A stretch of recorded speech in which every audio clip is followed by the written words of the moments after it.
మంత్రి పొన్నం ప్రభాకర్ పై Huzurabad BRS MLA పాడి కౌశిక్ రెడ్డి మండిపడ్డారు. బీఆర్ఎస్ అధినేత కేసీఆర్ నాయకత్వంలో సింహంలా గెలిచానని కౌశిక్ రెడ్డి స్పష్టం చేశారు. తనను గెలిపించేందుకు తన భార్య బిడ్డలు ప్రచారం చేశారని, అందులో తప్పేముందో చెప్పాలని పొన్నం ప్రభాకర్ను నిలదీశారు. నా గెలుపునకు నా భార్య బిడ్డలు కారణమైతే నీ ఓటమికి నీ భార్య కారణమా అని ప్రశ్నించారు.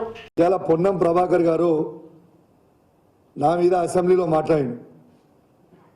నా సతీమణి నా బిడ్డని చేయబట్టి నేను గెలిచినాను మాట్లాడాడు.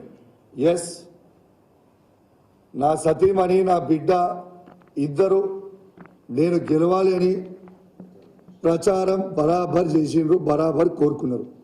కానీ నీలా కాదు కదా, నీ చరిత్రలా కాదు కదా పొన్నం.